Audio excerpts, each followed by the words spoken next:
Hey guys, how's it going? Michael Troy here. I'm so excited today. We are here once again with fabulous indie creator, cartoonist extraordinaire Sam J. Royale, one of my favorite cartoonists. Last time we talked about his amazing indie comic Dishoom, which has 2 issues out now, which is like one of my favorite books. It's a gorgeous anthology. Look at those popping colors. You just know it's so good.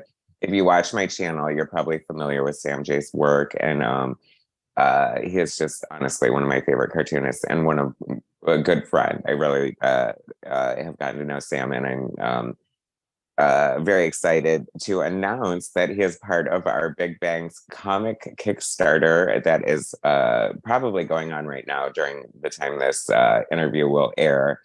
Um, if you watch my channel, you know we have a Big Bang Comics anthology coming out with Cosmic Lion production, Big Bang Comics, Gary Carlson. It's a huge treasury size anthology book. It is amazing.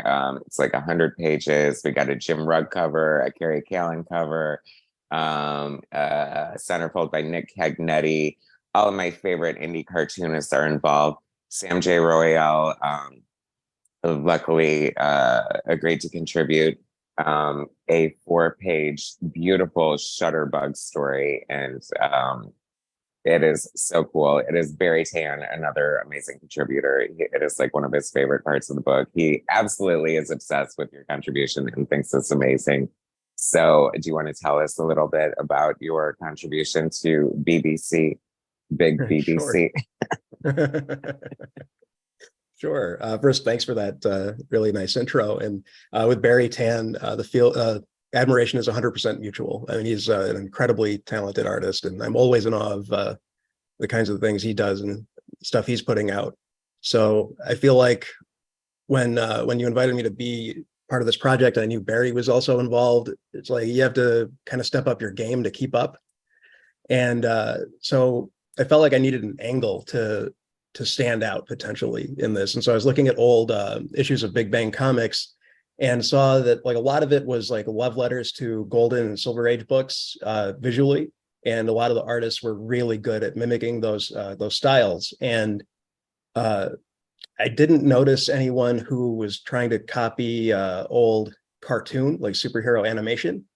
So I thought that might be a good way for me to go. My first paying job in comics was one where I did colors and background paintings for a comic called Hammer of the Gods, written and created by Walter Harris, and it had pencils and inks by Alan J. Shell. And the whole point of that comic was to promote this toy line that was very in line with Masters of the Universe. And so he wanted the book to look like a 1980s fantasy cartoon. So I already have like in my comfort zone the ability to mimic an animated look in comic form. And so I wanted to do something like that here. And then by coincidence, long before this project came in front of me, I spent the last couple of years being really short-term obsessed with that 1967 SpiderMan cartoon. I don't know, somehow during the pandemic, I fell down that rabbit hole, and I always had it in the back of my mind, like, oh, I'd love to do a story in this style, but I don't have a project where it would be appropriate. And so then you're flipping through Big Bang Comics, find Shutterbug. He basically seems to be what if Spider-Man was a paparazzi instead of a superhero. And so that was the only connection I needed, is like, there, I have an excuse to do the 1967 cartoon style. So like kind of as research, I guess, research, I sat and watched a lot of those old cartoons and took a lot of mental notes, and is kind of a weird show. Like we only remember it now for it being like all the memeable images with the Spider-Mans pointing at each other, and it's kind of been relegated as a joke, but there's some genuine fun stuff in that show that really captured my imagination. And like season 1, you have a lot of episodes centered around the villains from the comics that would be like pretty in line with the original Steve Ditko depictions. But then like even in season 1, there would be an alien invasion story or something that really didn't feel right for Spider-Man, but it was just there. And so that was something I really wanted to latch onto, that kind of weirdness. By seasons 2 and 3, Ralph Bakshi took over the show, and to cut costs, what he would do is he would use footage from old cartoons he had worked on. There was one called no, Rocket Robin Hood. That's what it was. And it was like the sci-fi adventure thing. And so like all of a sudden Spider-Man's in a rocket ship and Spider-Man's flying to another planet and going on all these trippy psychedelic adventures. There's no real explanation for it. It doesn't make sense. It was just to save money. And it led to some of the most memorable episodes in the whole show. So I definitely wanted to lean into the whole alien angle. And so my basic idea for the story was to have aliens invade from Pluto, and Shutterbug, instead of helping anybody, is just snapping some pictures and flees the scene to catch the deadline for the newspaper. Basic idea. Wow, I love that. Like, so many things that you said are like firing synapses in my brain. I too am a huge fan of the Spider-Man cartoon. I remember discovering it through reruns as a child. And of course, you're immediately drawn into, I mean, it's Spider-Man, so you're there as a kid, right? But Right. as an artist, like I always thought, like I knew I loved it for some reason, but I guess I didn't realize what I was loving for it till later, because it has like kind of simple animation, but the real standout of the show are these amazing like background art paintings that you've been able to sort of mimic and work into your story, which I think is just such a beautiful aesthetic and such a great touch. Oh, thanks. Yeah, the animation is kind of notorious for being a little subpar on that show. But again, it was like more of a budgetary thing than any reflection of like the talent of the people working on it. And the background paintings in particular in seasons 2 and 3 really jumped out at me, because that's when Bakshi took over. And so you have those space backgrounds, but you would also have just these really abstract backgrounds that I think, I don't know for sure. I couldn't find any information on exactly how they went about creating those images, but I would watch them and think like, what can I do to reverse engineer these things with the tools I have at my disposal? And I remember seeing some how-to YouTube video on like acrylic paint mixed with linseed oil, because acrylic paint's water-based, and so like the oil and the water don't mix, and so it makes all these abstract patterns, and then you let it dry overnight, and then you get this cool abstract piece in the end. And it's kind of like an inside joke with artists in our circles, but I'm known for using cheaper than normal materials, just going to the drugstore, getting Crayola, whatever. So I didn't have linseed oil and I didn't have acrylic paint on hand, but I had my cheap drugstore watercolors, and I went in the kitchen and found some olive oil and figured, well, it's still water-based paint, it's still oil, it's probably going to work. Even if it eats through the paper tomorrow, as long as I get a good photo of it, I'll have something I can use digitally. And so I started playing with that, and then my wife comes in and she's like, wait, olive oil is expensive, like switch to canola. And so like half of them were done with olive oil, half of them were done with canola oil. So like have some of these here. Oh, sorry. Go ahead. Listening to you talk, I'm trying to decide if you were the MacGyver of art or the Martha Stewart of art, using I'll take either one. Hacks, maybe a hybrid of the two. Martha MacGyver. But yeah, so some examples of like the abstract stuff I would do with the watercolors and salt and oil.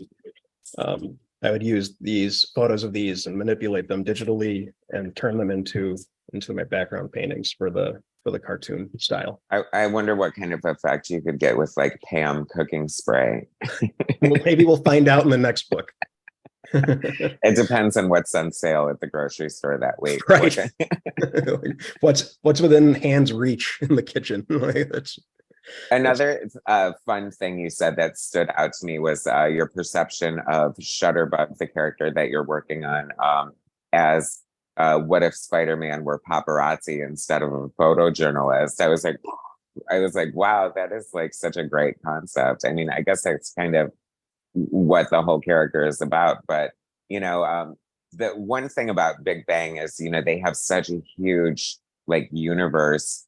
And even though they've been around for, 40 years, they don't have like hundreds and hundreds of issues of, Shutterbug or Spider-Man or anything or I'm not Spider-Man, they wouldn't have Spider-Man, but Shutterbug or, since they're mostly anthologies, you're not getting like 200 issues of a certain character, even though they have like a lot of rich history, it's mostly condensed. So but it just goes to show what great, like, fundamental characters they are in a way, and how much room there is to explore and the great things that you can do with them.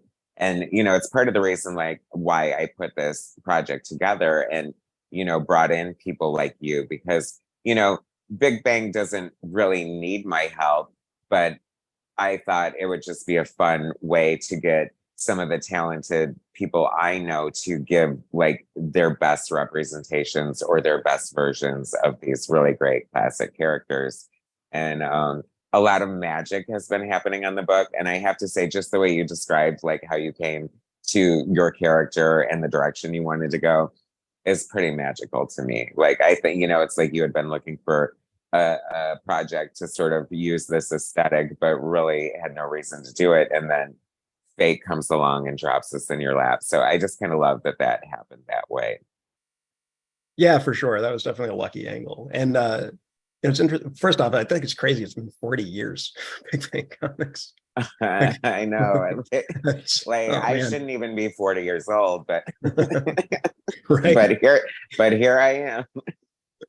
Oh man. Yeah, I didn't realize it had such a long history. I mean, it makes sense when because it's like, yeah, it's been around since what, at least the 90s. I guess the 80s is when it started. The first issue of Megaton came out in like 1981. So okay. Oh wow. So early 80s. Yeah.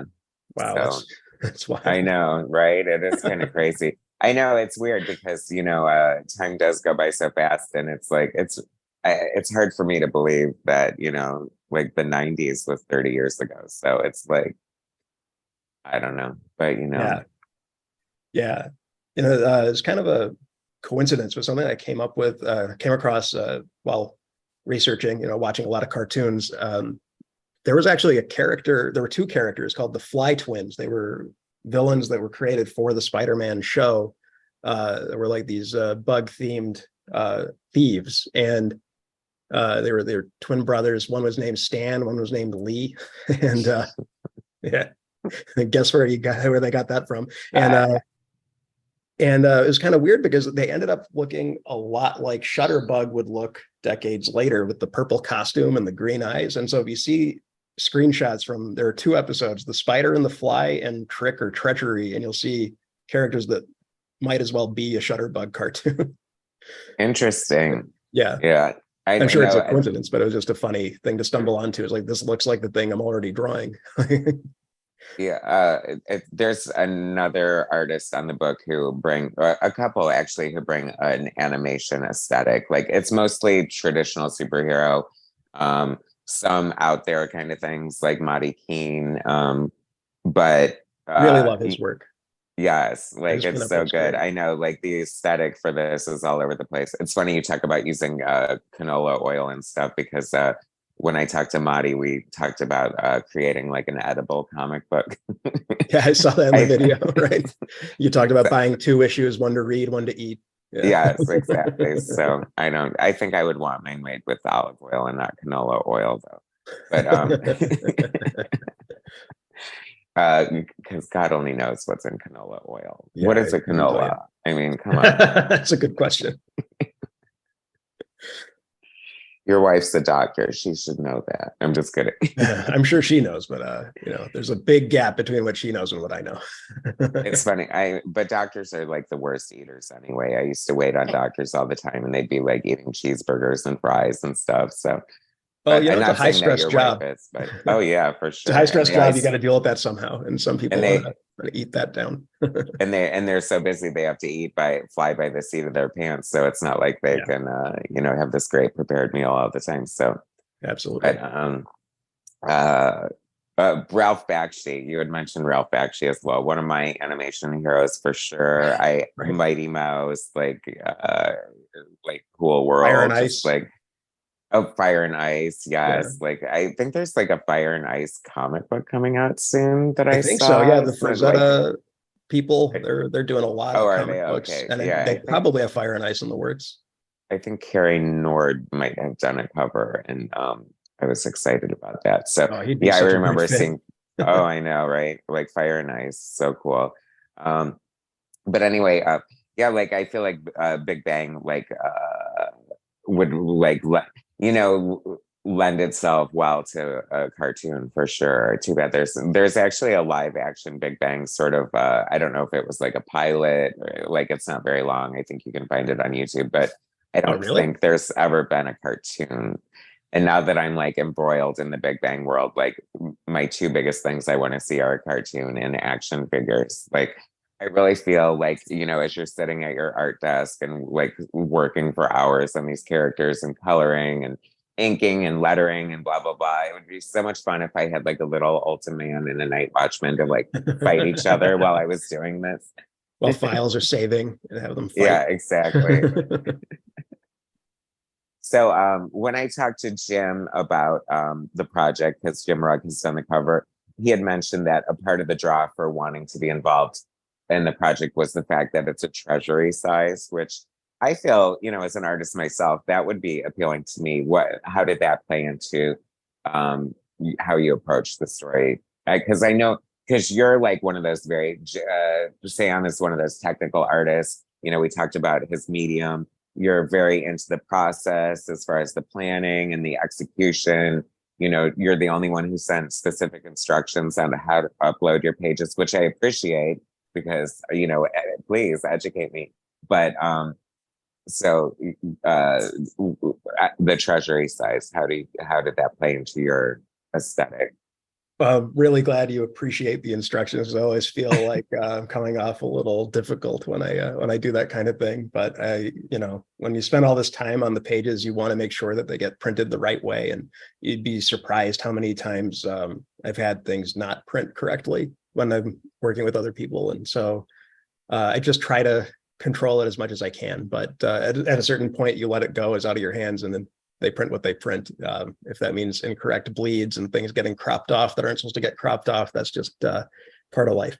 As far as the treasury size goes, I think that affected the work in that I wanted to for sure include at least one pinup was the plan. I wanted to do a short story. I didn't know how many pages yet until I wrote it, but I wanted to have at least one pinup for Shutterbug flying through like a city scene on his little robot bug vehicle. I did put a lot of consideration into things like layout and format for this, but I don't know how much the treasury size really affected it. It was more just these weird limits I'd put on myself. Like it was really important to me that all the panels were the right aspect ratio to look like a screenshot from an old TV show. Because I didn't just want the panels to have that aesthetic of like the flat colored figures with the ink outlines and then the painted backgrounds. I wanted every image to look like you just took a photo of your TV. And that really limited what you could do with the layouts.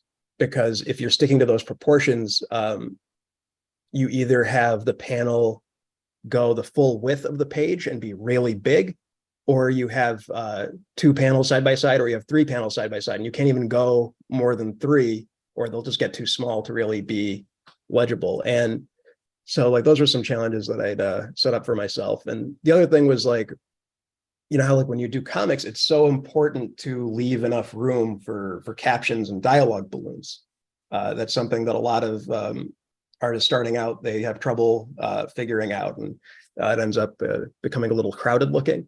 And in animation, you don't have to leave any room for written text because all of the dialogue is happening with audio. So you could have an image take up the whole screen, take up the full composition, and you could have a full monologue, and it doesn't matter if it's going to fit in there or not. So now that put me in a kind of a weird position, you know, because now if you want it to look like a screenshot of a show, it has to have the right proportions of figures to backgrounds, and all those ratios mattered to me. So what I ended up doing as a workaround was I had a lot of the dialogue balloons and captions exist outside of the images.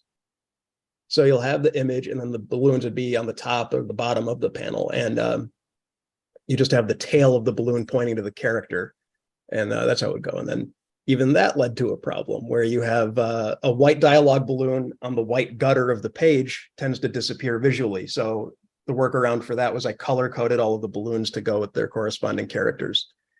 I think that's pretty much which is it's funny when, you know, like listening to you talk about these kind of things. It's like I think about like doing my reviews and stuff. Like these things are just so important to the aesthetic of a comic book, you know, and like I think that, you know, a lot of people, because anybody can make a comic book, right? But I think that, you know, these are like the first things I notice. Like I always stress how important logos are and lettering and like balloon placement and just like having enough space around the dialogue and just certain aesthetics like that, because I feel like it just so stands out when it's wrong. You know what I mean?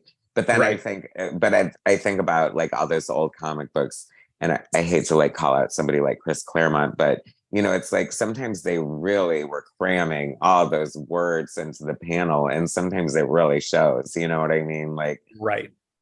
Yeah, I always had trouble reading that kind of stuff because just it's a personal thing. But like, if there's a lot of visual clutter, I get a little confused and don't know where to focus. And so for my own stuff, I try to make it very clear where you're supposed to look and when and what order things need to be read in. And these are things that you have to put a lot of time and effort in to plan out correctly, but you want it to look like it was effortless in the end.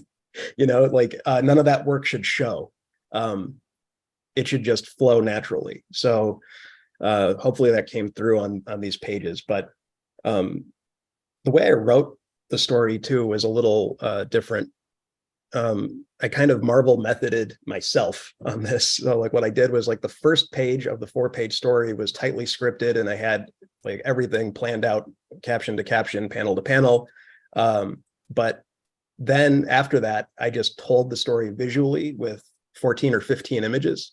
So I just did the full size screenshot style panels, and then I knew where I wanted the story to go, and I knew where every page would begin and end, but I didn't really have the layouts in mind yet, and I didn't have the dialogue written yet.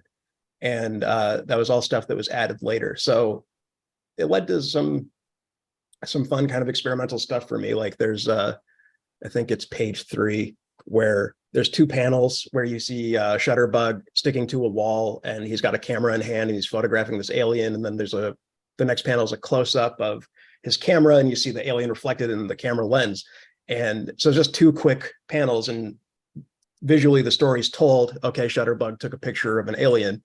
But then I had like kind of that snappy SpiderMan style dialogue back and forth between the characters. And that was something that kind of came after the fact, and was just a happy accident that it worked well on the page layout. yeah, actually, it's funny because I like the story is really good. I think it came together very well. I think you like accomplished everything you wanted to do. I mean, I'm always impressed by what you do, to be honest with you. Like you always give till it hurts. You always give 100%, and it shows in every inch of every page that you do. And I do have to say, as far as the writing goes, some of the dialogue did make me laugh out loud for real. Oh, good. And as a comic, like it's not always easy to make me laugh. So kudos for that. But it's just a fun story. You know what I mean? Like the whole book is that. Like I think that you captured exactly what I wanted to do. You know, it's like I didn't want it to be throwaway, but I wanted to be celebratory, and I wanted to be a good representation of the characters. You know what I mean? And I think part of making that work was aligning the right people with the right characters. And sometimes the obvious choice wasn't always the obvious choice, but a lot of times it just worked out really well. Like Casey Bouchard is another artist on the book, and he's doing El Diablo, and like that really wasn't his first choice. But now that we've been working on it, like he did such a beautiful depiction of the character, and now he like really loves the character and thinks he's so cool. So, but I think that happens too. You can't help but feel, I hate to say ownership, especially that's such a, you know, scary word, especially when you're dealing with IP and stuff, but sort of an association in a way, you know what I mean? It's like, you know, now that you've sort of worked on the character, if it'd be kind of cool to have somebody ask you to draw him at a convention or something like that, right? We'll see. I mean, I haven't tabled at any cons yet. There's one coming up in March in Connecticut called Indie Comics Creator Con. Looking forward to that. We'll see. Maybe someone will ask for a So, Shutterbug. yeah, the Indie Creators Con. I'm very excited about that for you. Hopefully the stars align and maybe I'll be able to appear. It's a whole year away from now, as we know. I'm just kidding. Well, and if retroactively in March, of course, but and you designed a poster for that. Yeah, Did you yeah, not? for that. Mm-hmm. And this will be your first tabling convention. That is very cool. Yep, And very excited. you'll have swag there. You'll have what Dishoom issues 1 and 2, or is one Let completely me hold sold those out? up again, right? Right? Yeah. Every 5 minutes, just hold those up. Set a timer. Yeah, I'm really looking forward to the con. My wife Neha, she did all the homework for me. I really lucked out there. Like I just get texts from her and she'd be like, oh, look, I found this, I found this, I found this tablecloth, I found this book stand, I found this banner, and like already did all the homework on the quality and the price. And so a lot of the work's already done. We have enough stuff to have a decent showing at the convention when the time comes. But before then, I also want to get some more books done. So have a little more at my table if I can manage to. Speaking of Neha, when I did my review of Megaton Chronicles, I gave a shout out to Gary Carlson's wife because he like dedicated the book to her. Oh, that's nice. Like because it was all possible because of her, and I know you can relate to that. Like comic book wives, comic book spouses are like the most amazing people to support, even if they're not like, it's not like Neha is reading, X-Men on a monthly basis or something. So she doesn't She used have. to. Oh, did she? Well, She that's did good to used to. know. I do like that. I do like when you can when they actually have a little like knowledge of the books or whatever. But the point being is that Neha is just so endlessly supportive of you. She's been Oh yeah. helping guide your ship and just like the whole PR machine that she is, and just minding the P's and Q's and making sure 100%. that you do everything good. So I just wanted to give her some props for making SJR the success that you're becoming. Absolutely. Yeah. I mean, I think a lot of us would consider ourselves lucky to have a partner who tolerates what we do and what we're into. So to have someone who actively supports it is just a real blessing. 100%, 100%. Yeah, tolerance is more than enough, but support is like a godsend. So yeah, I agree with that. So what other, like you said, you are hoping to have more books before this con. Does that mean you are getting close to having something finished, or you're working on something that Very anything close. you can talk about, or Not with specifics, but yeah, I will say I have an 80-page book in the works that I'm 19 pages away from finishing. And I plan on having that done in time for the convention. Working on that book has been some of the most fun I've ever had making comics, where I've resurrected a character I created back in college and just kind of forgot about for a while. And one night he just kind of attacked me in a dream, and I woke up realizing, oh, I really got to bring him back. And I was probably in like 2021. And so we're getting close to having that book ready. Really looking forward to sharing that with everybody when the time comes. And then after that, I'll get back to Dishoom 3. I just want to mention that since a lot of people have asked. I have stuff in the works already for it, but I want to finish this 80-page book before that. Well, I've seen some previews of it, and it is mind-blowing. And it's funny because it's like when Dishoom came out, like I was just like so blown away and just couldn't believe it. And it was my favorite thing you ever did. But then when Dishoom 2 came out, I was so blown away and I couldn't believe it. And it was the best thing you ever did. And that's what's so great about having like an artist or a cartoonist that you just love. Like you're always just so excited to see what they do next. And, obviously like I know just from having you on my channel and covering your stuff, like a lot of my viewers like love your stuff and like have become huge fans of your work. So, I I don't even know how I'm gonna finish this thought, but I just it's fun to watch, see you grow as an artist and progress, and just like you build to your catalog. So, because I know that you know you have a busy life and like you dedicate as much time as you can to comics, but clearly you're very dedicated.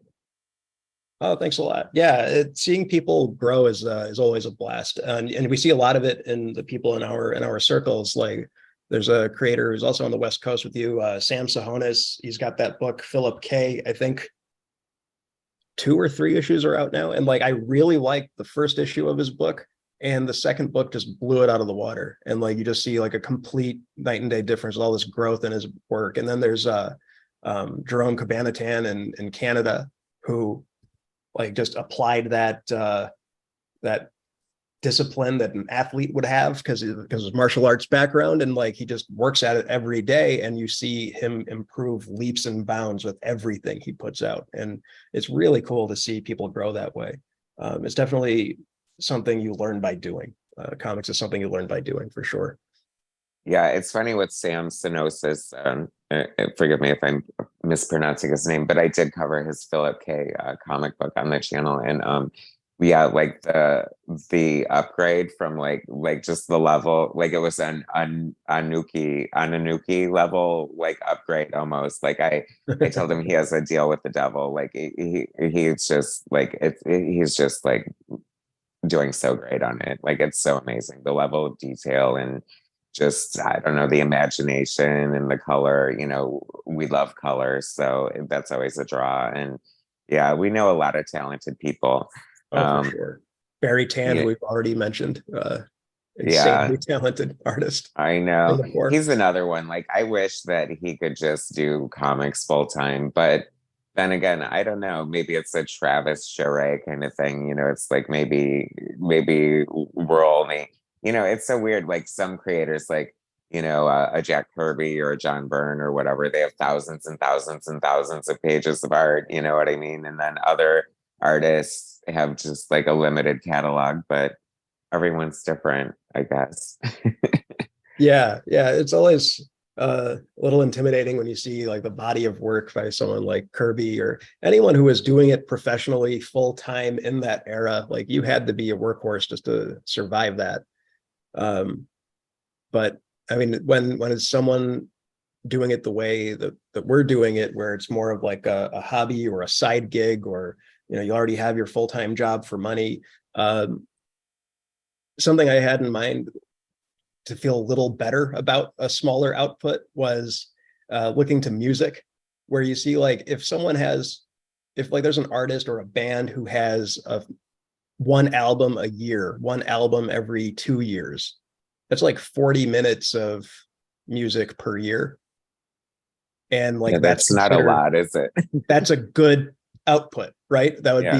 be huge if you had like one album a year for years. And so it's like, okay, well, if you put it in that perspective, I don't know. I mean, I would never want to even think about Kirby numbers, or I just want to quit. Oh Like, yeah, for I'm never sure. going to hit that. Even if I was working at it full time, I know I would not be able to hit those numbers. So Well, I mean, I'm just going my own pace.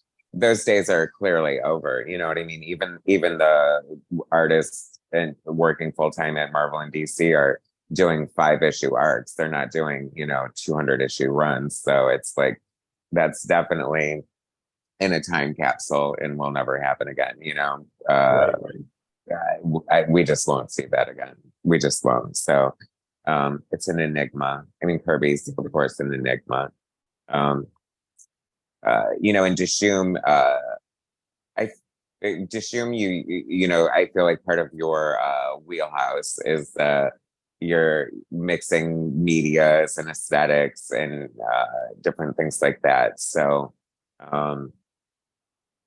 Yep. where do your inspiration just comes from all over the place, I would imagine.